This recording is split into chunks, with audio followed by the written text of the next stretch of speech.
মাঝরাতে কুয়াশা ভরা অন্ধকারের মধ্যে খড়গ হাতে ধীরে ধীরে নিজের বাড়ি থেকে বেরিয়ে পড়েছে একটা মানুষ। শীতের সন্ধ্যায় খগেন বুড়ো নিজের বাড়ির দাওয়ায় বসে হুঁকোতে ভুরুক ভুরুক তামাক টানছে আর মাঝে মধ্যেই খ্যাক খ্যাক করে কেসেই চলেছে। একসময় এই গ্রামের অনেক বড় গুণিন ছিল খগেন বুড়ো, কিন্তু তারপর গুণিনগিরি ত্যাগ করে এই বয়সের চাপে পড়ে মানুষটা যেন কাহিল হয়ে পড়েছে। খগেন বুড়োর নাতি মাধব বাড়ির উঠোনে কয়েকটা কাঠে আগুন ধরানোর উপক্রম করছে। এই বাড়িতে ওরা দুজনেই থাকে, বাকি বাড়ির সদস্যরা সবাই অনেক আগেই পরলোকে পাড়ি দিয়ে দিয়েছে।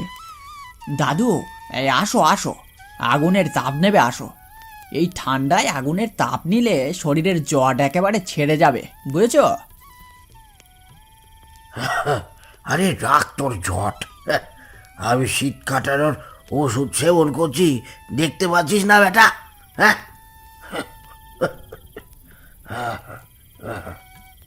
ওই ছাইপাশ খাওয়ার থেকে এই আগুনের তাপ নেওয়া অনেক ভালো। তোমায় কে বোঝাবে বলো তো দাদু? কি বোঝাবুঝির কথা হচ্ছে দাদু নাতির মধ্যে? আসর তো জমিয়ে ফেলেছো দেখছি আজকে। হ্যাঁ, এই ব্যক্তির নাম শ্যামল। মাঝে মধ্যেই সন্ধ্যের দিকে খগেন বুড়োর বাড়িতে পদার্পণ করে আড্ডা দিয়ে থাকে। আরও একজন অবশ্য থাকে, কিন্তু সে এখনো এসে পৌঁছায়নি। এই তুমি একা এলে কেন শ্যামলদা? এই নগেন কোথায়?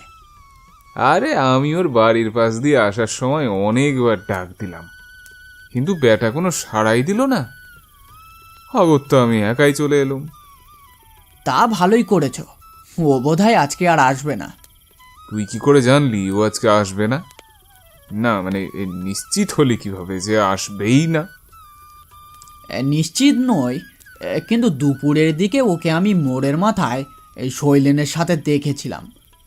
দুজনে সন্ধ্যায় কোথাও যাওয়ার কথা বলছিল, আমি অস্পষ্ট শুনেছিলাম, তাই নিশ্চিত নই। কার কথা হচ্ছে এত? হ্যাঁ, কার কথা হবে আবার? নগেনের। হ্যাঁ, ছেলেটা তো এখনো এলো না। কি হয়েছে বলতো? কি আর হবে দাদু, নতুন মিত্র পেয়েছে, তাই আমাদের কথা ভুলে গেছে, আর কি। বুঝেছি, তাই ভাবি কদিন ধরে ছেলেটার হাব ভাবে কেমন একটা বদল টের পাচ্ছিল। আচ্ছা, খারাপ সঙ্গে গেল না তো আবার ছেলেটা? হ্যাঁ, সে আর বলতে, সে তো সেই চোরটা শৈলেন তাঁর সাথে মিশেছে, এবার উচ্ছন্নে যাবে আর কি। সে কি রে, উচ্ছন্নে যাবে বললেই হলো? বাপ মা মোরা অনাথ ছেলেটাকে তো আমাদেরই দেখতে হবে নাকি?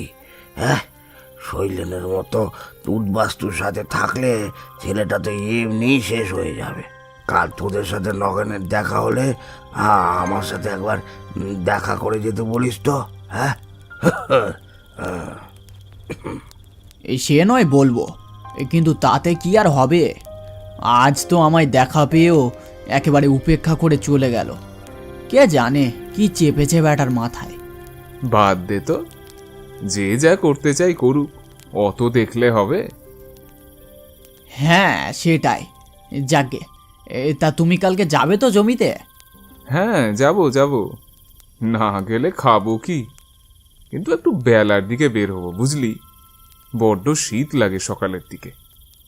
তা ভালো, আমিও একটু বেলার দিকেই বের হব, কুয়াশা কাটলেই বেরিয়ে পড়বো কাল। অনেকক্ষণ ওদের মধ্যে কাজকর্মের বিষয়ে কথা চলতে থাকে। এদিকে খগেন বুড়ো বসে একমনে তামাক টানছে আর মাঝে মাঝে কিছু একটা ভেবে চলেছে।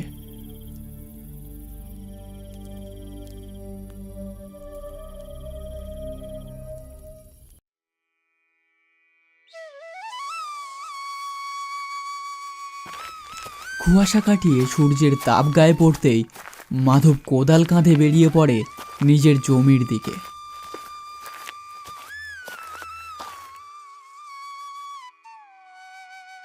বেশ অনেকক্ষণ কোদাল চালানোর পর মাধব একটু ক্লান্ত হয়ে পড়ে। অনেকটা মাটি কেটে ফেলেছি, আর একটু কোদাল চালিয়ে বাড়ির দিকে রওনা দেব। বড্ড খিদে পাচ্ছে, সঙ্গে করে কোনো খাবারও নিয়ে আসিনি। উফ। হিরে মাধব, এখনো কাজ করছিস? আমি তো ভাবলুম তুই বাড়ি চলে গেছিস। আরে আর একটু মাটি কোপানো বাকি আছে, ওটা হয়ে গেলেই বাড়িতে চলে যাব। তা তুমি এত বেলায় এলে যে, কি ব্যাপার? আরে বেরিয়েছিলাম তো কুয়াশা কাটার কিছুক্ষণ পরেই, কিন্তু রাস্তায় আসার সময় ওই মোড়ের মাথায় নগেন আর শৈলেনের সাথে দেখা হয়ে গেল। বুঝলি, দেখি ওই শৈলেন বেটা কালো বস্ত্র ধারণ করে বসে আছে, আর নগেন তার ওই দেহরক্ষীর মতো দাঁড়িয়ে আছে। ব্যাপার কি জানতেই এত দেরি হয়ে গেল। কি বলছো হে, এ তো ভারী আজব ব্যাপার। কেন রে, তুই আসার পথে দেখিসনি ওদেরকে? আরে আমি তো আজ মোড়ের মাথা দিয়ে আসিনি, এই উল্টো দিকের বড় গাছতলার পাশ দিয়ে যে রাস্তাটা, ওই রাস্তা দিয়েই এসেছি। কি করে দেখবো? তা ভালো, বাড়ি ফেরার সময় মোড়ের মাথা দিয়ে যাস, হয়তো এখনো বসে আছে ওরা। পাগলের কীর্তি দেখতে পাবি, ভূত চেপেছে যত মাথায়। যাই রে, অনেক কাজ পড়ে আছে জমিতে। আচ্ছা।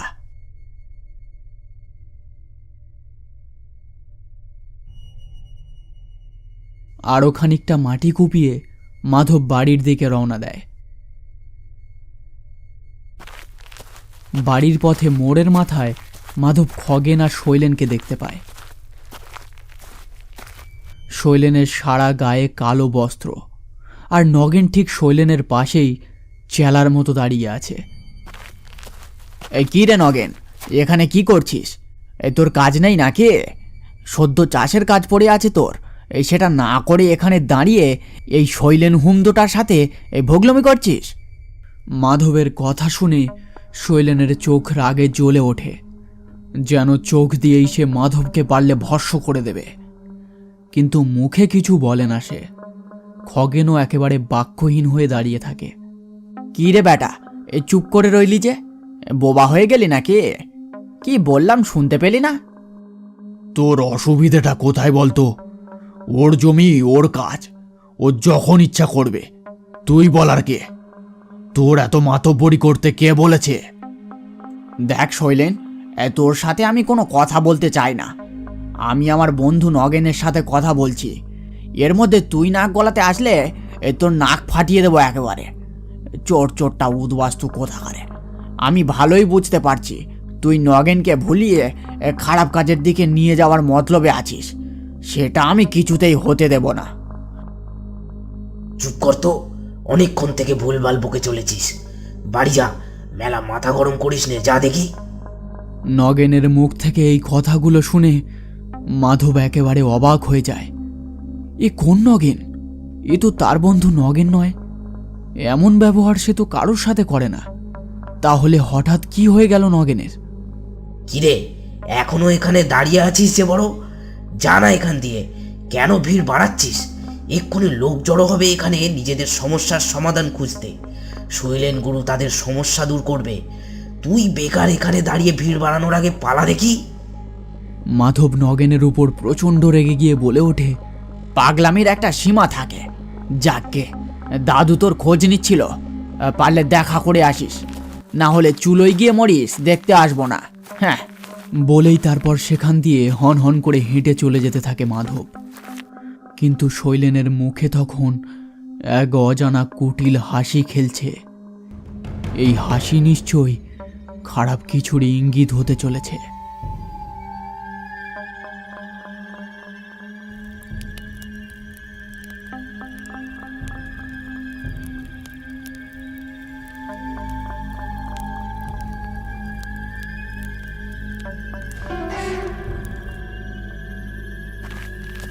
সব কাজ শেষ করে শ্যামল চলেছে মাধবের বাড়ির দিকে। অন্ধকার আর কুয়াশায় ভরা রাস্তা, তাই আছে একটা ছোট্ট টর্চ লাইট নিয়ে বেরিয়েছে। গুনগুন করে গান গাইতে গাইতে চলেছে সে।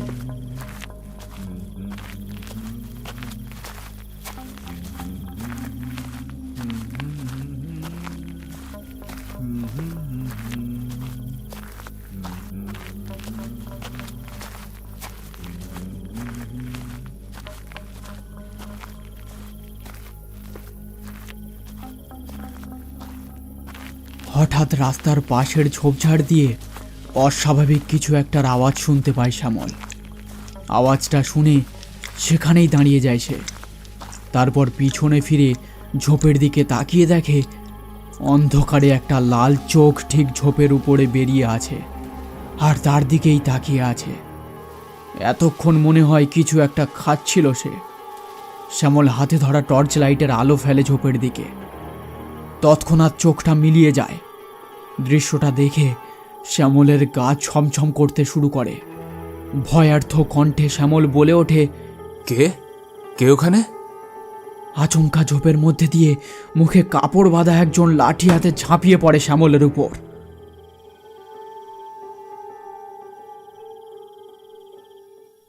সন্ধে নেমেছে, প্রায় অনেকক্ষণ হচ্ছে। মাধব বসে রান্না করছে আর খগেন বুড়ো রোজকার মতো বসে তামাক টানছে। রান্না শেষ হয়ে গেলে মাধব দাদুর পাশে গিয়ে বসে।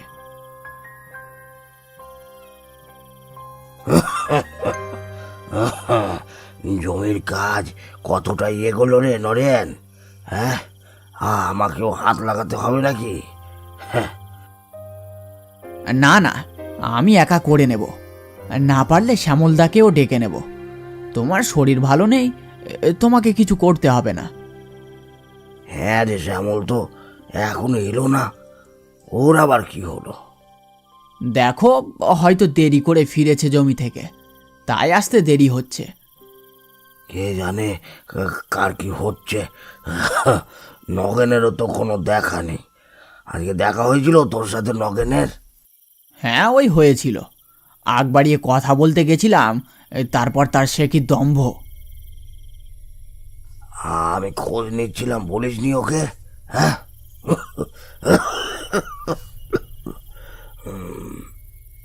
বলেছি বলেছি, বাদ দাও তো ওর কথা। ওর কথা শুনলেই কথাটা শেষ করার আগেই মাধব থেমে যায়। তারপর এক দৃষ্টিতে তাকিয়ে থাকে বাড়ির উঠোনে থাকা খেজুর গাছের দিকে।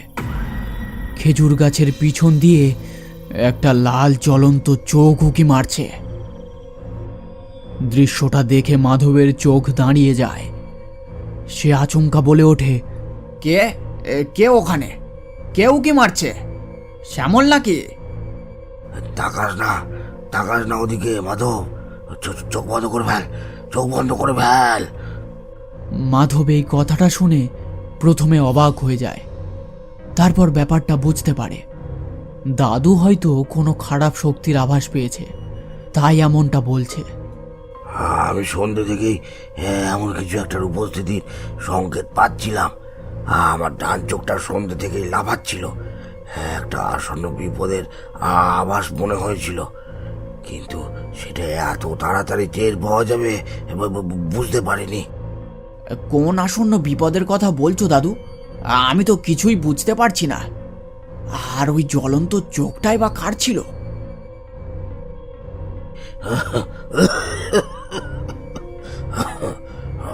অত কিছু জানি না। আপাতত যা বুঝলাম সেটা খুব একটা ভালো কিছু না। আমি কতদিন আর বাঁচবো, কিন্তু তোর কিছু হয়ে গেলে। এমন করে বলছো কেন দাদু? তোমার এত তাড়াতাড়ি কিচ্ছু হবে না। তার উপর তুমি বড় মাপের গুণিন বলে কথা।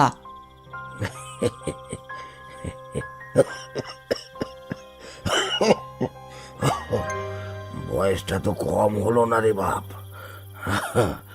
তার উপর কদিন থেকে কাশির টানটাও বেড়েছে। কখন কি হয়ে যায় কে বলতে পারে।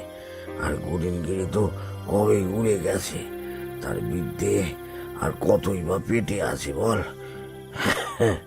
থাকার মধ্যে শুধু ভালো খারাপের ইঙ্গিতটাই বুঝতে পারি। এই যা।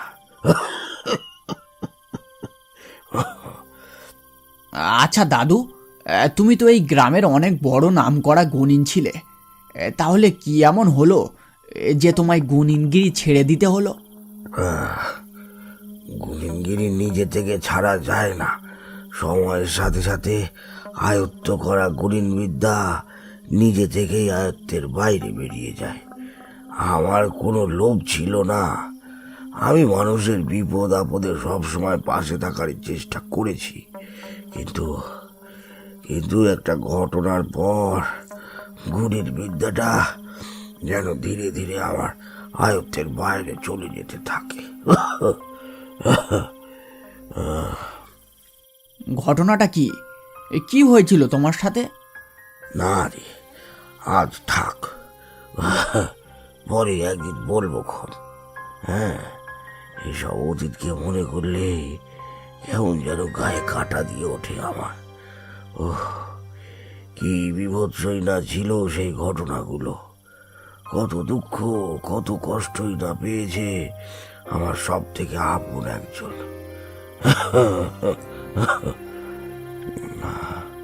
যাকে পরে একদিন বলবো খন তোকে। আজ আজ আর ওসব কথা নিয়ে আলোচনা করা ঠিক হবে না। দাদুর দিকে এক দৃষ্টিতে তাকিয়ে থাকে মাধব, কিন্তু আর কোনো প্রশ্ন করে না, শুধু হালকা করে মাথা নেড়ে সম্মতি জানায়। খগেন বুড়ো বাঁশের খুঁটিটার উপর হেলান দিয়ে অন্যমনস্ক হয়ে যায়। মাধব লক্ষ্য করে দাদুর চোখে জল। কোনো এক ব্যথা আকৃষ্ট অতীতের কথা ভেবে তার দাদু এখনো কষ্ট পেয়ে যাচ্ছে। এই গল্পের দ্বিতীয় এবং অন্তিম পর্ব খুব শীঘ্রই আসবে আমাদের চ্যানেলে। গল্পটি দেখতে হলে চ্যানেলটি সাবস্ক্রাইব করে বেল নোটিফিকেশনটা অন করে রাখতে হবে। গল্পটির অন্তিম পর্বের কাজ ইতিমধ্যে শুরু করে দেওয়া হয়েছে, তাই বেশি দেরি হবে না। আজকে এই পর্যন্ত, খুব শীঘ্রই আবার দেখা হবে। ধন্যবাদ।